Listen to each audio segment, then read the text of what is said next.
o que nós temos hoje? Nós temos as principais linhas tradicionais, que é a hipnose clássica, a hipnose ericksoniana, hipnose não verbal, conversacional. Eu vou explicar o que cada uma para que fique muito claro para vocês e qual o diferencial da transformacional. E realmente é uma metodologia completamente diferente. É tão diferente, se eu quisesse não chamá-la de hipnose, se eu quisesse chamá-la de comunicação transformacional, poderia. Eu só chamei porque é assim que eu acho que as outras estão todas distorcidas. Quando eu vejo alguém explicando, eu falo, cara, esse cara não entendeu o que ele está fazendo. Na minha visão, que eu tenho é essa.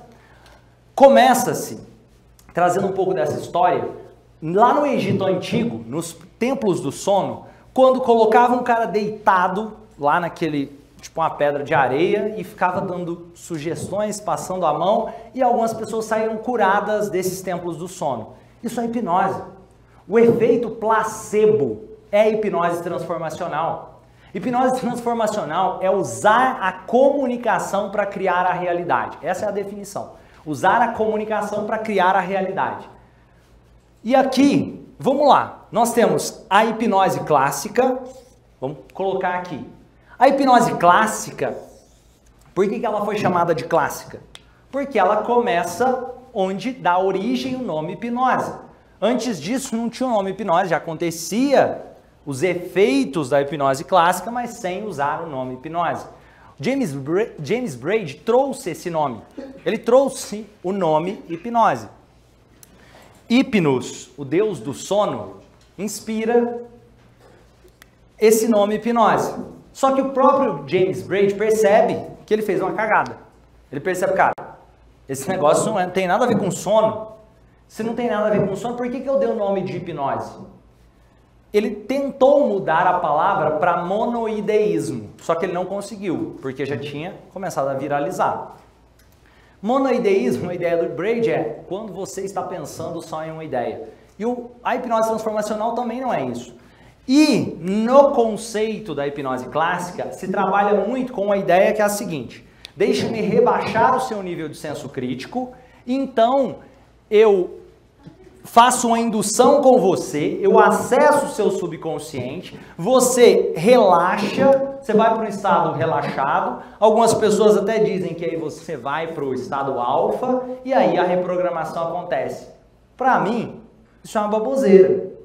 Desculpa, por quê? Porque como assim? Da onde que tu tá tirando isso? Vamos entender mais?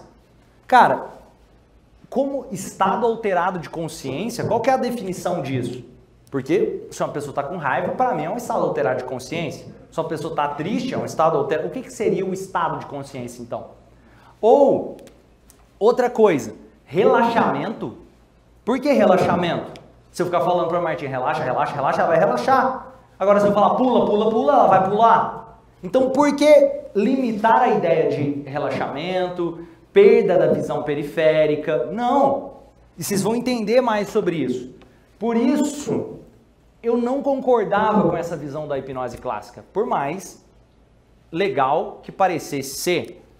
Aí, eu tenho aqui do outro lado a hipnose ericksoniana.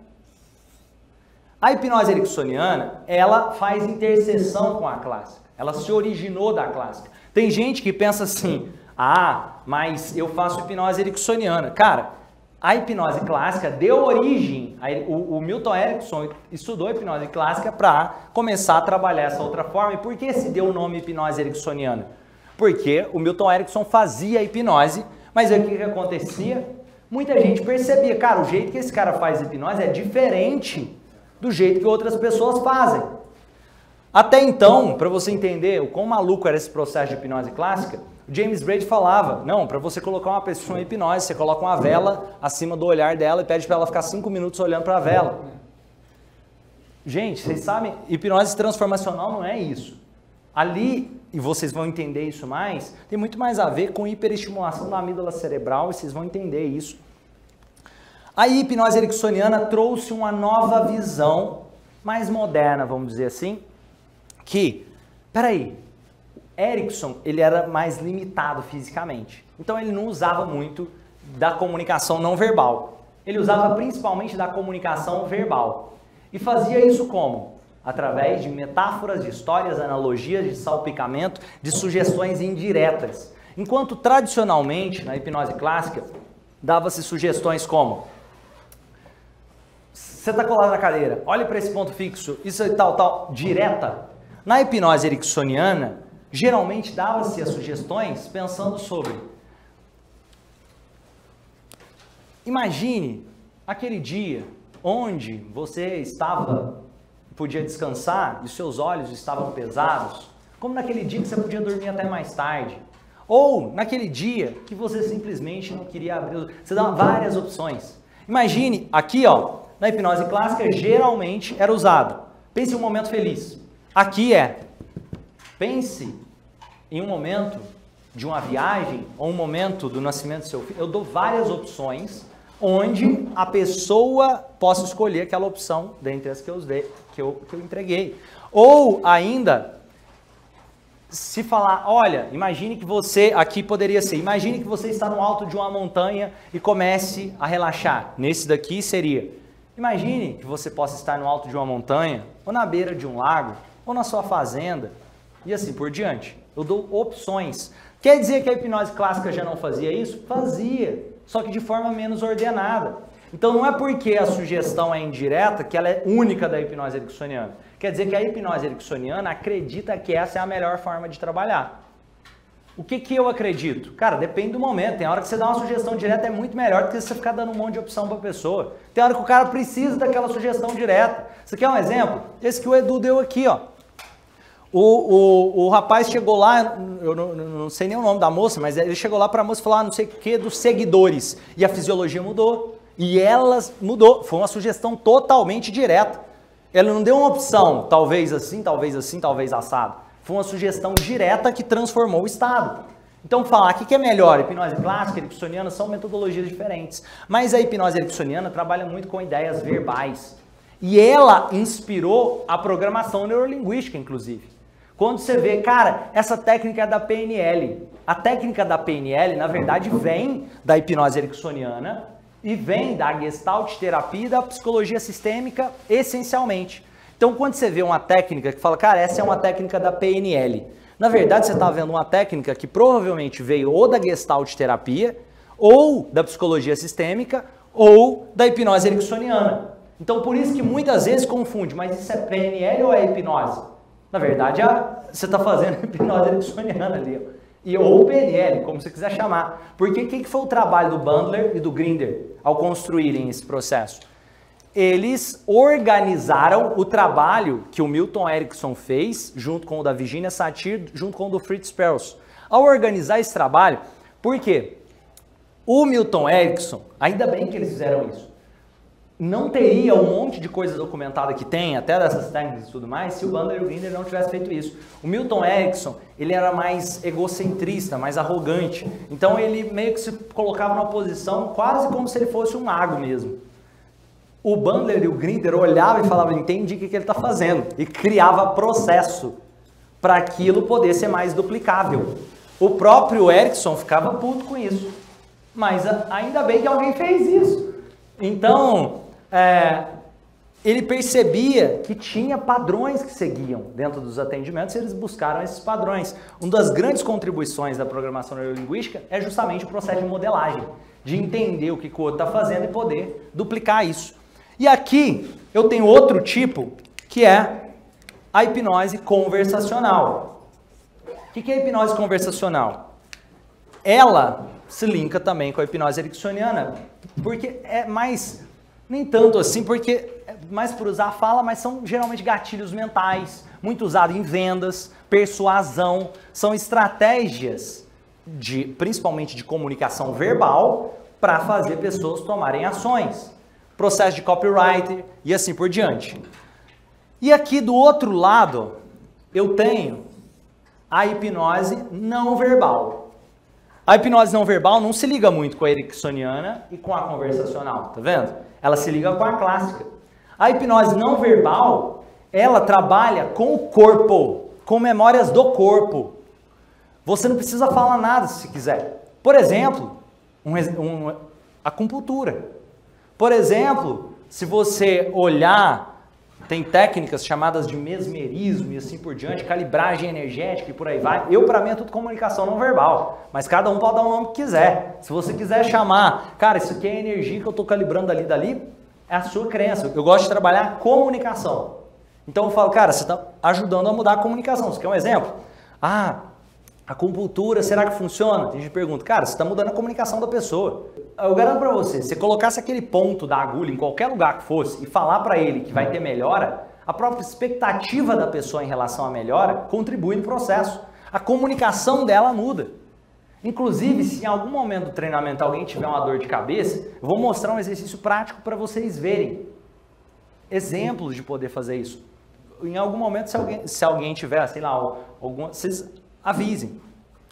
Aqui. Mas nesse caso, ela não teria virado verbal? Não, ele não fala nada, não precisa falar nada. Não, sim, mas é que você falou assim, se ele pega a agulha e põe em tal local e ele fala, isso vai fazer isso? Aí a expectativa prévia, por exemplo, mais ou menos. Porque sempre tem um pouco de verbal no meio, porque o próprio fato de você chegar e falar assim, ó, eu tenho uma sessão que te ajuda com a depressão, e aí você vai para a sessão, não precisa falar nada, pronto. A sugestão não aconteceu durante o processo necessariamente, mas na expectativa da pessoa em relação a. Eu vou mostrar depois um exemplo desse exercício. Dá para você tratar uma fobia sem falar nada, só com a expectativa da pessoa em relação a. Para o especialista em tratar aquilo, ela já vai ter expectativa. Vinculado também a um gatilho de autoridade. Tá diretamente relacionado. Não só a autoridade, mas a expectativa no processo pode ser também. Pode ser que nem seja em você. Pode ser que seja nela. Pode ser que, cara, chegou o momento de mudar. Eu não quero carregar isso mais e ela vai trabalhar isso praticamente sozinha. Agora eu captei, não vai. Agora, eu vou mostrar isso aqui na prática mais. Fala aí, Suzy. A não verbal utilizada com a mãe e com a criança quando eu coloco um para olhar o outro, que eles começam a chorar. Forte. Aquele exercício é legal, né? Aqui, ó, um exemplo. Exemplo que a Suzy falou. Você pode pedir duas pessoas para se olharem. Isso é muito forte. É estratégia não verbal. E outra, o que é o problema que eu vejo nisso aqui? As explicações dadas. Aqui, geralmente, é muito gatilho mental. Aqui, geralmente, é legal, mas o que é o problema aqui? Cara, muito limitado a fala. E o não verbal, que é poderoso pra caramba. E até os próprios pensamentos e gatilhos externos e comportamentos, que é interessante de trabalhar. Aqui, é um negócio muito místico ainda. Na maior parte do processo, existe a ideia de, peraí, deixa eu rebaixar o nível de senso crítico. Não precisa de trabalhar essa ideia assim. Isso está acontecendo o tempo todo. Isso acontece de forma consciente. Isso aqui é um exemplo? Cara, aqui não fala, hipnose clássica fala muito de foco e concentração. Deixa eu te provar que você pode entrar em novos estados de hipnose sem pensar em foco e concentração. Um exemplo, o cara tem medo de avião. Aí, ele tem que pegar o voo por uma questão urgente, importante. Ele entra no avião, ninguém falou nada com ele. E ele voa bem, tudo bem, ele desce bem, tudo bem, só a experiência por si só mudou o estado de hipnose dele. Aí às vezes o próximo voo ele tem mais tranquilidade. Não foi nem o foco e a concentração, foi a experiência. Então aí que vem a hipnose transformacional, que muda esses conceitos. A hipnose não verbal, pouca gente trabalha isso daqui de forma realmente séria. A maior parte das pessoas que trabalham com não verbal trabalham com um negócio místico, parece um negócio doido. De verdade, é um negócio, geralmente, sabe, rituais xamânicos. Geralmente, você vê pessoas tendo catarse, de toques, hiperestimulação, sons, para que aconteça algum processo de mudança. Às vezes, até em processo de cores no ambiente, assim por diante, isso pode hiperestimular mesmo. Olha que legal. Aqui, vira isso daqui. Onde está a transformacional nisso? Cara, a transformacional faz isso. Ó. Ela pega essas e ela não se limita à hipnose. Eu não sei se cai essa ficha que ela não se limita à hipnose. Por quê? Aqui, qual que é a ideia? Usar a comunicação para criar a realidade. Essa é a definição. E comunicação não tem a ver com fala ordenada só. Comunicação, qualquer som que eu emitir, eu estou comunicando. Comunicação, O meu não verbal comunica. Comunicação, o meu pensamento é um tipo de comunicação interna. Comunicação, o que tem no ambiente é um tipo de comunicação externa. Os gatilhos externos. Se tem uma luz, aquela luz influencia. Então, se tem um som, aquele som, percebe isso. Nós reagimos às palavras porque nós damos significado a elas. Na verdade, elas são somente um som do qual eu tenho referências do meu passado para poder dar um significado no presente. Quando eu falo, Nilva, você é uma pessoa incrível, e a Nilva cria um significado sobre isso, ela precisa de referências sobre o que é ser uma pessoa incrível, ela precisa de referências sobre o que esse som significa. Os sons são símbolos, palavras são símbolos, e esses símbolos é um tipo de comunicação, mas é um tipo de comunicação limitado ao verbal ainda. Eu tenho toques, olha o poder disso. O simples exercício, se eu pego no braço da Nilva, ela tem uma memória sobre todos que pegaram no braço dela. Se eu toco na cabeça e faço um carinho assim, ela tem uma memória sobre esses toques. Aqui, ó. Percebe? Na cabeça ela falou, continua. Aqui no braço, ela não falou continua, continua. Mas ela estava aberta porque ela confia em mim. Mas percebe que o toque e os sons refletem memória? Isso aqui é um exemplo. Se eu estou conversando com alguém e faço... Esse som traz memórias para vocês. Pode ser um som mais impositivo, pode ser um som mais, sabe, duro para algumas pessoas, para outras nem tanto. O tom de voz comunica. Eu tenho um tom de voz mais enérgico. Vocês já perceberam isso? Para algumas pessoas, pode ser que esse tom de voz mais enérgico signifique, nossa, é muito, sabe, duro para mim ouvir tom de voz assim. Para algumas pessoas, um tom de voz mais suave, mais maternal, pode conectar ainda mais. Para algumas pessoas, o tom suave, mais maternal, faz, cara, me dá sono. Então você tem que entender o seu mundo. Não existe qual o tom de voz... Ó, um problema. Aqui na Ericksoniana existe isso, da voz hipnótica. Cara, que voz hipnótica é essa? Tem que entender o mundo do outro, o momento do outro. Pode ser que tenha um momento que eu vou precisar de uma voz mais maternal, mais suave. Vai ter momento que eu vou precisar de voz mais firme. Então, tira essa ideia de que existe o tom de voz hipnótico. Hipnose, na hipnose transformacional, é um estado de consciência. É um estado de consciência. Acontece todo o tempo. E aqui, vamos lá. Algumas diferenciações muito poderosas. A principal delas é que ela não se limita a salpicamento ou estado alterado de consciência, ela é um estado de consciência, mas é entender que você vive em estado de hipnose. E o objetivo na terapia, muitas vezes, é tirar a pessoa do estado de hipnose que ela vem vivendo para que ela entre em um novo estado de hipnose mais congruente com a vida que ela deseja viver. E você compreende o processo de uma forma muito mais tangibilizada, sem trazer aquela ideia de estado alfa, beta, teta. Tudo bem, tem esse estado, mas, cara, eu posso colocar uma pessoa em estado de euforia e ela mudar o estado de hipnose dela. Ela não precisa estar mais relaxada para que isso aconteça. Aqui, isso é muito disruptivo em relação a qualquer metodologia anterior. Até de entender que não é uma ideia de pensar que eu estou acessando a mente subconsciente só. Essa mente subconsciente acontece todo o tempo. E aqui, ó, eu tenho outros processos que se juntam na hipnose transformacional, que é a psicologia. Por quê? Porque eu tenho essa formação de base e eu aproveito tudo isso. A psicologia está dentro da hipnose transformacional. E quando se fala de psicologia, ela é extremamente ampla.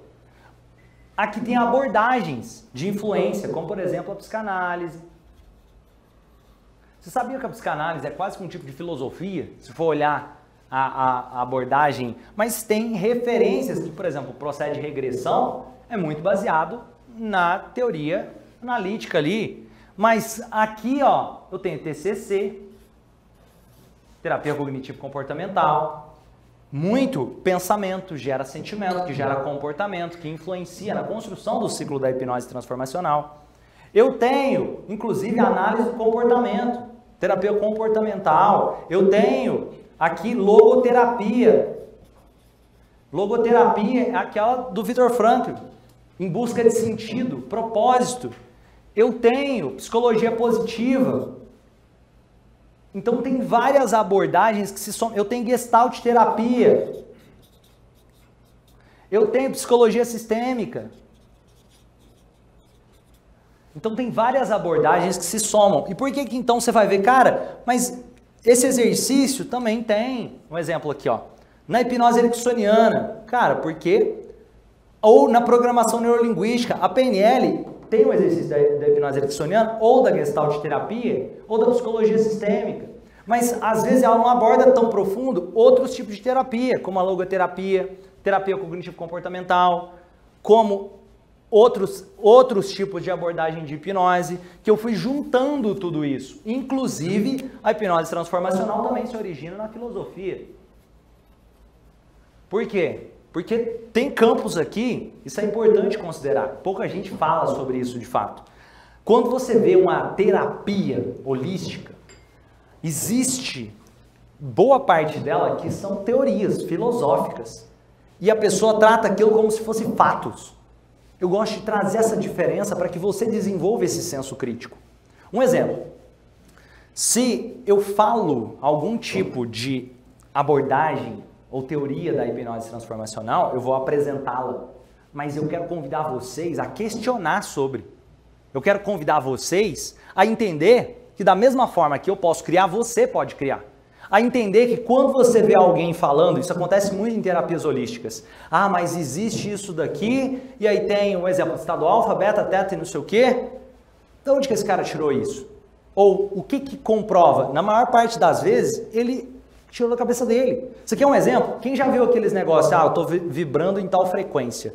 E aí tem a frequência que é a gratidão. De onde que tirou? Não existe nenhuma pesquisa científica que fala isso. É simplesmente uma coisa que alguém falou, vou colocar aqui essa frequência, é a frequência da gratidão.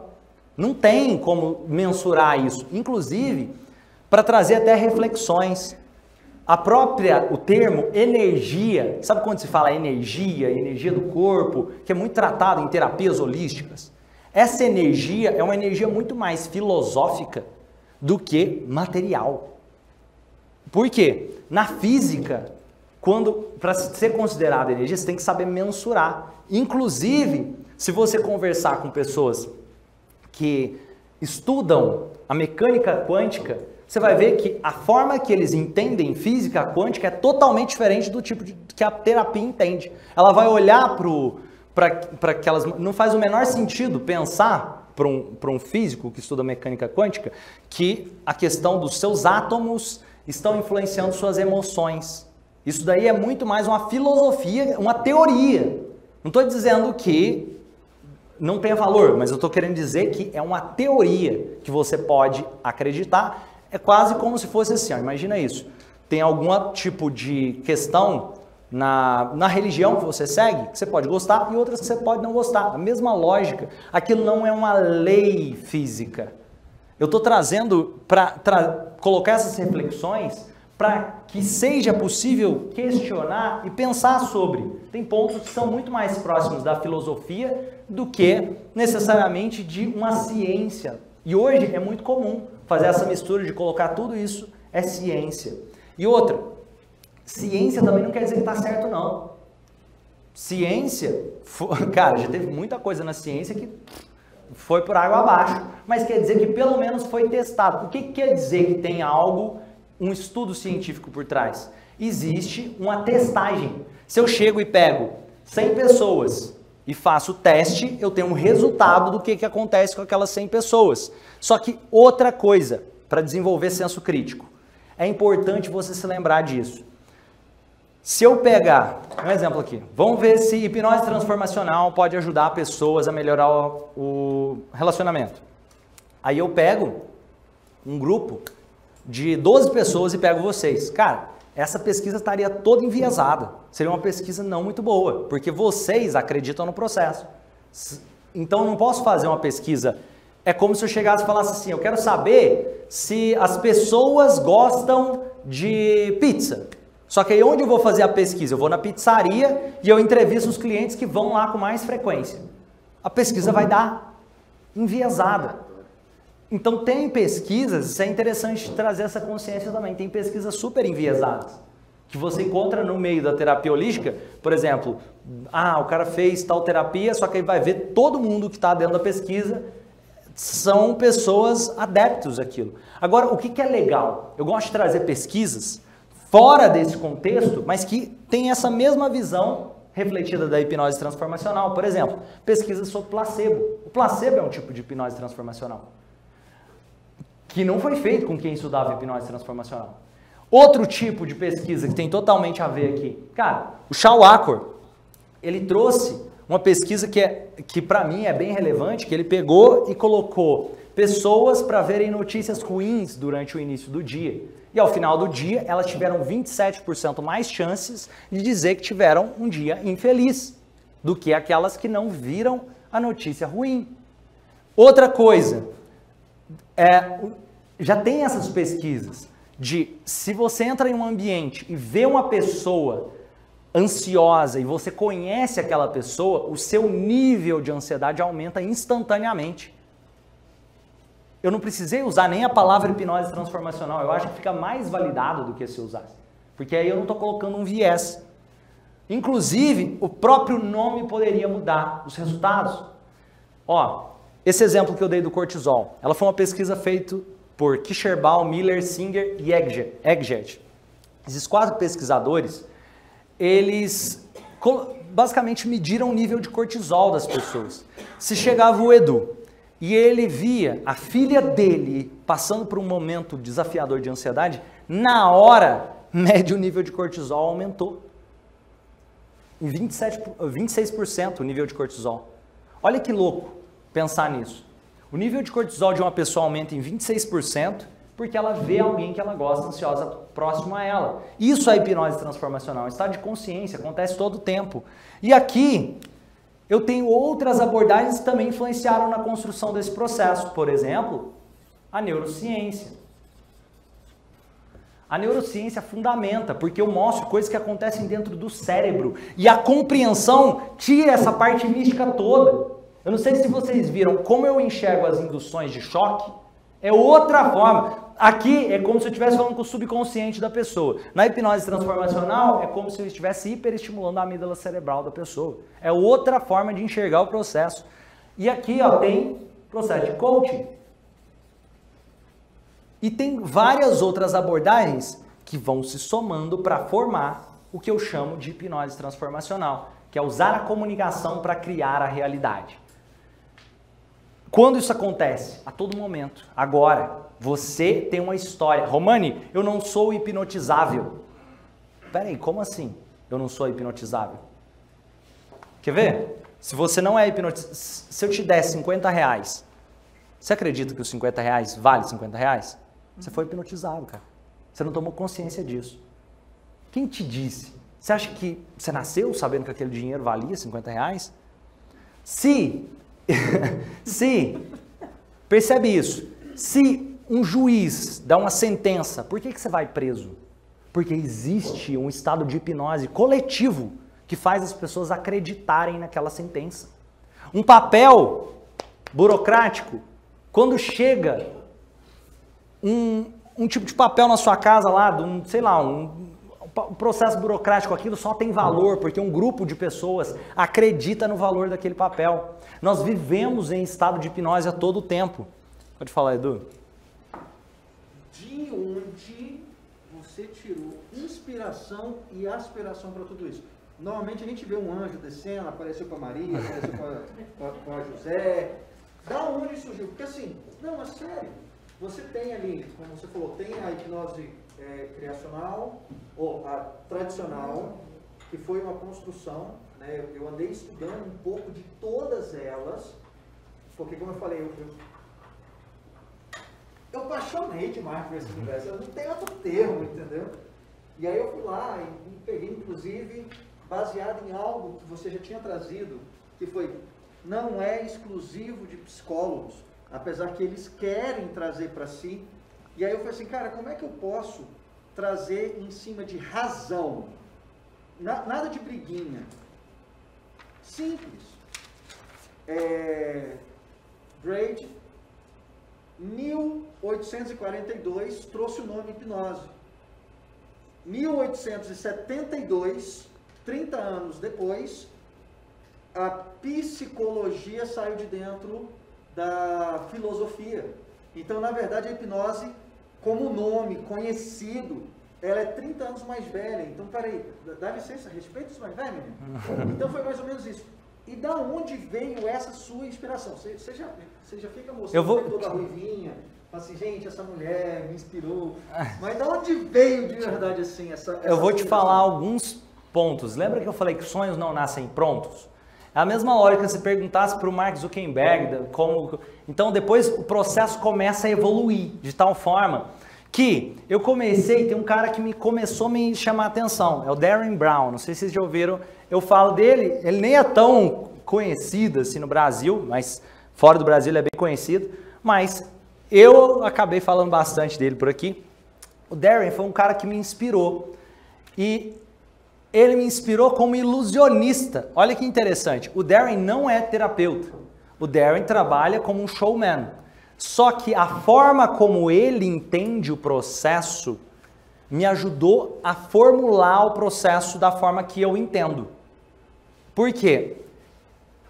Existe muito misticismo, por exemplo, se você pega alguns nomes que trouxeram a hipnose para o Brasil, no geral era na TV, vamos ver o cara imitar galinha, vamos ver, o cara no geral era coisas muito místicas. E o Darren traz isso de forma mais sutil em algumas apresentações. Eu já trabalhei como mágico profissional. Isso me ajudou a conhecer e entender o processo de forma mais acelerada. Porque eu sabia onde o Darren estava usando o truque e eu sabia onde o Darren estava usando... Cara, aquilo lá é só comunicação. Ele está só conduzindo a um novo estado. E não foi só ele, porque ele entende diferente de mim. Apesar de tudo, ele tem processo, por exemplo, ele não tem tanta influência na psicologia como eu tenho. Ele ainda enxerga um pouco diferente de mim, o processo, mas ele começou a me inspirar. E aí eu começo a fazer treinamentos. Eu vim para a psicologia, eu fiz formações em coaching, eu fiz formações em hipnose ericksoniana, fiz formações em hipnose clássica, hipnose não verbal. E o que me fazia? Cara, às vezes o próprio instrutor explicava o negócio, eu conseguia entender o que ele estava falando melhor do que ele, porque ele explicava de uma forma esotérica. E como eu tinha conhecimento técnico de saber de onde aquilo foi tirado, sabe quando uma pessoa ela fala sobre uma teoria, geralmente eu sei quem trouxe essa teoria. Então eu sei falar, cara, qual foi o psicólogo, qual foi o teórico que trouxe isso antes. Então, às vezes ele está achando que ele está falando aquilo do nada, porque ele repetiu algo que alguém falou. Então, como eu tinha esse conhecimento, eu conseguia linkar os pontos de uma forma que me ajudou muito. Por ter estudado psicologia, eu gosto muito de filosofia, eu fiz uma pós-graduação em neurociência, então eu consegui juntar esses pontos de uma forma que nem todo mundo faz. Até porque uma coisa também, eu sou uma pessoa que gosta de algo duplicável. Eu gosto de uma coisa que tirar o esotérico, tirar o místico. Então eu gosto de trabalhar com comunicação. Eu falo, usar a comunicação para criar a realidade. Eu vejo a hipnose não verbal como comunicação. Tem gente que vai falar, não, mas não sei o que não sei... Tem o campo que faz a pessoa mover. Cara, você pode criar a teoria que for, mas eu também posso falar de comunicação. Ou a hipnose clássica, como não, aí você está rebaixando o nível de senso crítico, você está falando com o subconsciente dele, quase como se o subconsciente fosse uma entidade. E tudo bem, é uma forma de explicar, só que neurocientificamente eu prefiro falar de reconsolidação de memórias, eu prefiro falar de entender o sistema nervoso simpático, parasimpático e assim por diante para linkar esses pontos aqui. Eu vou te dizer que não nasce pronto e continua se construindo. Tanto que daqui a um ano não vai ser como é hoje e daqui a 2 anos não vai ser como daqui a um ano. Continua, é vivo. É vivo isso daqui. E aqui eu vou trazer essa pirâmide transformacional, pirâmide dos níveis de consciência. Só trazer essa pirâmide e aí nós Vamos para o almoço. Isso aqui é muito poderoso. Isso pode mudar a forma que você enxerga a vida. Entender essa pirâmide aqui. Aqui, abaixo da pirâmide, eu vou te dizer, não tem, ó, percebe isso. Isso aqui é algo filosófico. Quando você fala, e eu falo sobre isso, eu estou querendo trazer essa consciência. Eu poderia falar, aqui é 90%, aqui é 9% e aqui é 1%. Poderia. Mas eu quero que você tenha esse amadurecimento para entender que isso daqui é uma lei transformacional, porque é algo que eu acredito que pode contribuir caso as pessoas acreditem. Mas você pode acreditar no que você quiser, beleza? Vamos lá. Esse primeiro nível, e vocês vão se identificar nessa escala de evolução aqui. Se você está aqui participando desse treinamento, você tem boas chances de ter saído do primeiro nível. E eu vou te dizer, a minha visão é que mais de 90% da população vive naquele primeiro nível. O que é o primeiro nível, Romani? O primeiro nível é aquelas pessoas que acreditam que a vida é como é. Que eu nasci e as coisas são determinadas, mas não por mim, pelos outros. É como se eu não tivesse poder para transformar as situações, só que isso é tão enraizado que a pessoa nem sabe que pensa assim. A pessoa nem sabe que pensa assim. Eu quero te dar exemplos disso. Vocês perceberam aquela questão que eu falei do dinheiro? Olha o quanto é profundo. Muito dificilmente a gente para pensar que o dinheiro só tem valor porque nós acreditamos no valor desse dinheiro. É uma crença implantada. Existe uma convenção de pessoas que vieram antes de você, que te fizeram acreditar nisso também. Você foi hipnotizado a sua vida toda e não percebeu. Existe uma convenção que faz você seguir determinados padrões, uma religião, um time que você torce, a forma como você se comunica, a língua que você fala. Você vive numa situação como se a vida fosse como ela é, porque alguém escolheu assim e você tivesse muito pouco poder para mudar a situação. Esse primeiro nível dessa escala é aquele nível das pessoas que se veem como, não, eu não, o outro é capaz de mudar, mas eu preciso do outro para transformar. E eu quero trazer esse processo de consciência porque as coisas que nós conhecemos, já na fala de Steve Jobs, não foram feitas por pessoas mais inteligentes do que nós. Na grande maioria das vezes é possível perceber isso. Se não você, então quem? Se não agora, então quando? Se pergunte isso. Isso é tão profundo porque essas pessoas que estão aqui, exemplo, pode ser desde uma religião, pode ser desde... Elas criam um fanatismo muito maior. Essas segundo nível são pessoas mais tolerantes. São pessoas... Olha que poder disso daqui. Ao ir para o segundo nível, você sai daquela esfera de achar que o mundo impôs algo para você. Esse terceiro nível, sempre que você perceber, você ou qualquer pessoa falando, nossa, minha vida está difícil por causa do fulano. Onde ele está? Terceiro nível. E outra, pode ser que em momentos a gente vai estar falando falas desse terceiro nível. Mas esse terceiro nível aqui, todo momento que você dá uma responsabilidade para qualquer pessoa que não seja a si mesmo, você está jogando no terceiro nível. No primeiro aqui. O segundo nível. O segundo nível é aquele tipo de pessoa que ele é muito mais tolerante porque ele entende que a realidade pode ser construída por ele.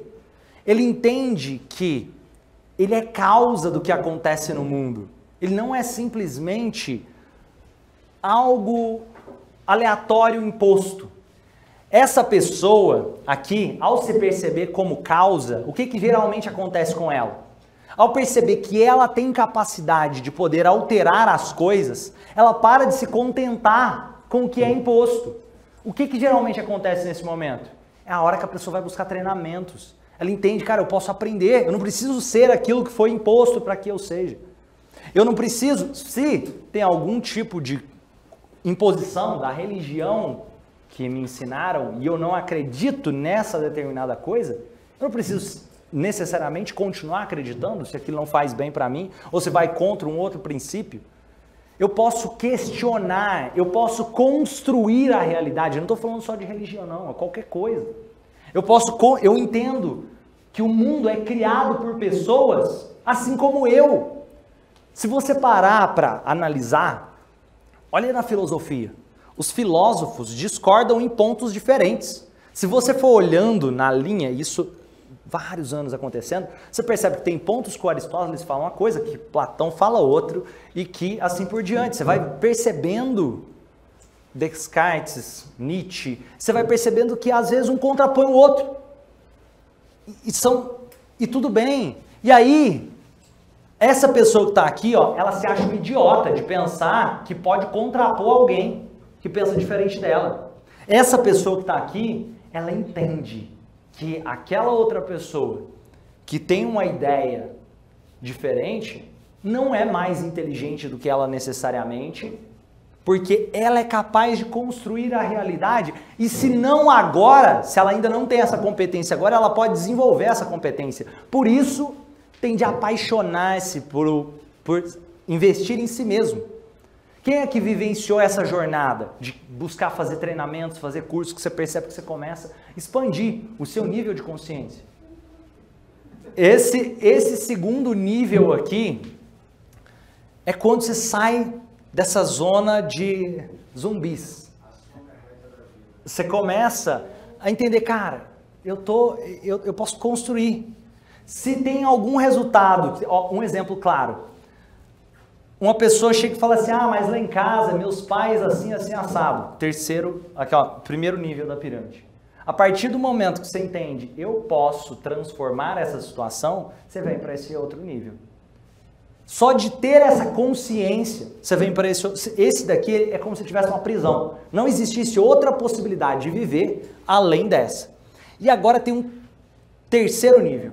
Esse terceiro nível aqui, ele é o mais profundo nessa consideração de pensar nessa expansão de consciência dessa pirâmide transformacional.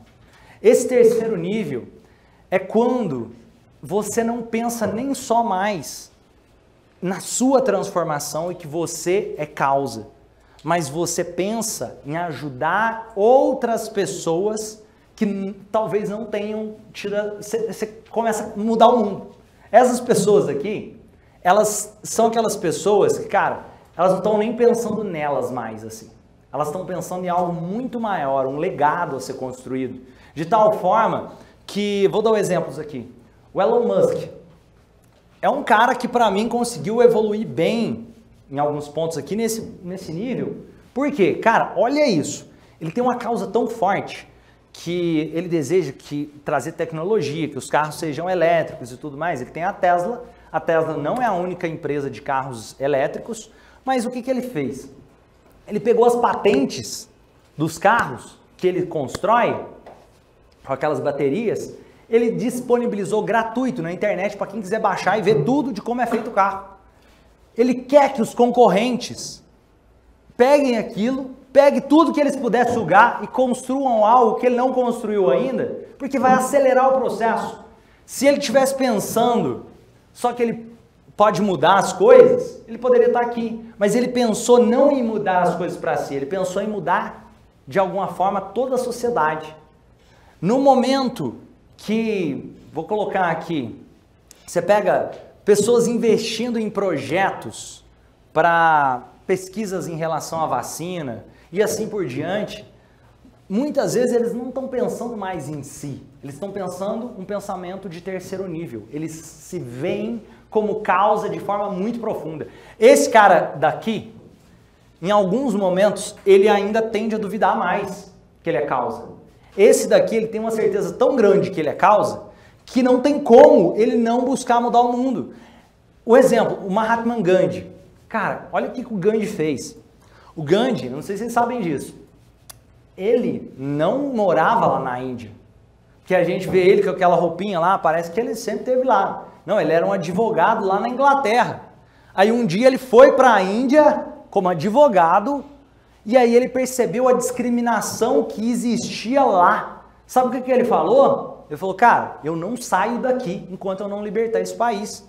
Olha que doido!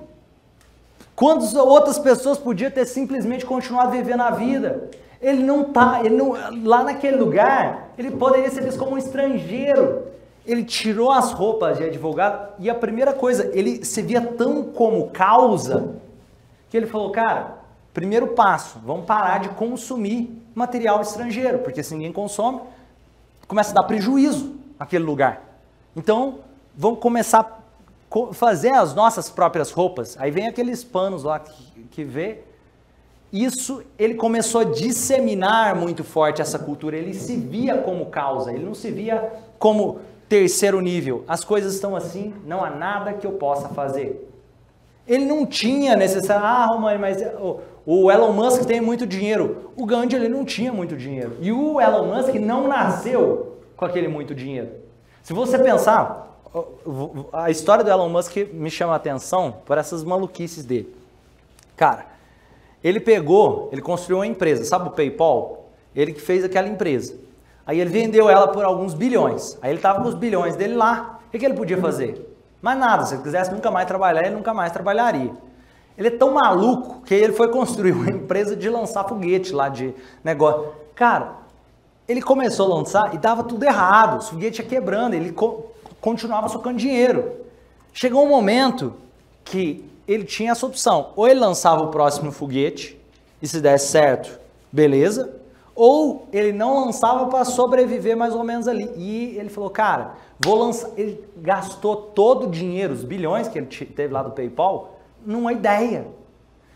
Pensa, se é dinheiro que ele estava procurando, ele tem o sonho de levar as pessoas para Marte um dia. Pode ter gente que vai achar ele maluco, mas se um cara não pensar isso em um dia, é desafiar o status quo. Cara, não dá para ir para Marte. Cara, a maior parte das pessoas acredita nisso. Ele decidiu ser causa. Se um dia alguém for para Marte, eu comecei esse projeto. Não precisa ser. A maior parte das pessoas pensavam que a Terra era plana. Quer dizer, tem gente que ainda pensa. tem gente que ainda pensa. Cara, ele colocou o dinheiro, depois voltou, porque deu certo. Mas e se desse errado? É uma questão muito maior. Esse é o pensamento terceiro nível. Não é mais só em mim. Por isso que eu falei, lembra? O jogo do bilhão. O jogo do bilhão começa a deixar de ser um jogo de pensar em si mesmo. Você não vai viver... O gosto da comida que você come não muda. Porque você tem 1 bilhão ou 10 milhões. O gosto da comida que você come não muda. Há controvérsia. Muda como? Imagina isso. Na culinária. Não, cara, você consegue comprar qualquer prato disponível que exista. Não, sim, mas quando você não é bilionário, você não compra alguns pratos que estão disponíveis. Mas não, o que eu tô querendo dizer, imagina de 10 milhões para 1 bilhão. Compra o mesmo prato. É isso. Bilionário. Entendeu? É isso que eu tô querendo dizer. Esse cara podia ter parado ali, ó. Ele não precisava de um exemplo. Cara, de verdade. Vamos dar um exemplo aqui, o movimento transformacional está com 10 mil membros. A minha vida não muda tanto de ter 10 mil membros, ou ter 100 mil membros, ou 200 mil membros. O meu estilo de vida. O que vai mudar, eu sei que é muito mais o impacto, e é uma obsessão. Cara, não tem a ver com pensar em si. No geral, as pessoas pensam que esse jogo é um jogo egoísta, e é exatamente o contrário. É um jogo de contribuir de tal forma, e para isso você precisa equilibrar a ambição de entender e valorizar aquelas pessoas que é possível transformar o mundo. Fala aí, Edu. Vamos lá. Você já me explicou de onde surgiu a criação do transformacional. Eu acho que essa é uma pergunta que valeria para todo mundo se fazer. Porque eu faço essa pergunta que me motiva a chegar aonde eu estou buscando chegar. O que faz você fazer o que você faz? O que você quer tanto? Por exemplo, como você falou, Gandhi teve uma visão X, o outro tem uma visão Y. O que te motiva a seguir no movimento transformacional? Cara, eu tenho muito forte dentro de mim essa ideia de que é possível mudar o mundo fazendo as pessoas melhores. E lembra aquilo que eu falei lá no início? Corrupção, desemprego, uma coisa que, sabe assim, me ferve. Quando alguém chega e fala assim, cara, mas porque você não conhece a minha história, você não sabe o tanto que é difícil para mim. Eu olho para essa pessoa e falo, ela não teve acesso ao conhecimento. Não tem a ver com dinheiro. E eu quero levar isso para mais pessoas. Mas por quê?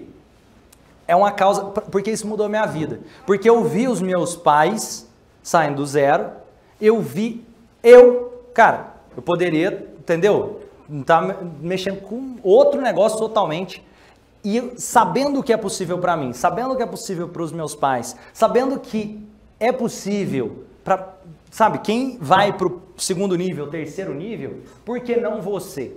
É um negócio que me fervilha quando o cara fala assim, mas você não sabe o tanto que a minha mãe é difícil, mas você não sabe o tanto que eu não tenho dinheiro, ou não sei.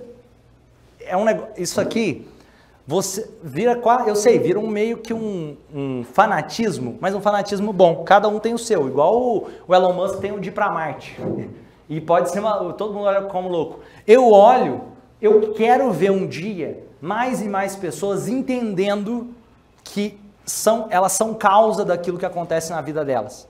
Que, cara, se tá ruim hoje, beleza, não quer dizer que vai ficar ruim pro resto da minha vida. Um exemplo, a Lorena chegou um dia, nós estávamos num treinamento, aí um cara bilionário foi fazer uma palestra. Aí a Lorena chegou pro cara que estava vendendo coisa lá de fora, eu estava dentro do evento, vendendo coisa de fora, tipo como se fosse ali, assim, sabe? Tava vendendo alguma coisa e trabalhando na barraquinha. E aí, trocou o turno dele, e ele ficou só parado, esperando lá. Falou assim, cara, vai lá e assiste essa palestra, ela é muito boa, ela vai te ajudar. Não, você não conhece a minha realidade. Tudo que esses caras falam não funciona para mim. Ou seja, ele se colocou, essa é uma fala de terceiro nível. Eu já fui do tipo de pessoa que eu gastava muito tempo falando com esse tipo de pessoa assim na rede social. Alguém escreveu um negócio assim, você quer ver eu começar a querer discutir? É um negócio, para mim não dá. E aí eu percebi, a melhor forma de poder fazer isso seria através de trazer consciência, através do movimento transformacional e falar isso para as pessoas que querem ouvir isso. Fechou. Quem gostou dessa pirâmide? Muito bom. Em que nível você quer jogar? Sempre no primeiro. Vai lá e fala para a pessoa do seu lado, quero te ver no próximo nível. Fala para a pessoa, eu decidi jogar no próximo nível. Fala para a pessoa. Vamos lá. Eu te fiz essa pergunta, Romano, porque assim, eu estou falando contigo de verdade. Porque no momento, acho que a minha transformação de vida, e eu falo isso para todo mundo, foi ser pai. Eu acho que a minha maturidade, porque, né, o povo diz assim, quando que o homem amadurece? Esquece, gente, isso é mito, não acontece. A gente não amadurece, né? Então assim, mas eu tive um pré-amadurecimento quando eu tive o privilégio de ser pai. É o máximo que chega. E de repente eu me enxerguei num mundo onde eu era ovelha negra. E as pessoas enxergam ovelha negra como algo negativo. Eu falo, não, cara. Porque ovelha negra é todo mundo que é diferente. Não, você vai nascer, vai se desenvolver, vai arrumar um empregozinho, vai se aposentar e você vai morrer, meu filho. Eu falei, não, eu quero criar, produzir, crescer muito e deixar um legado para mim.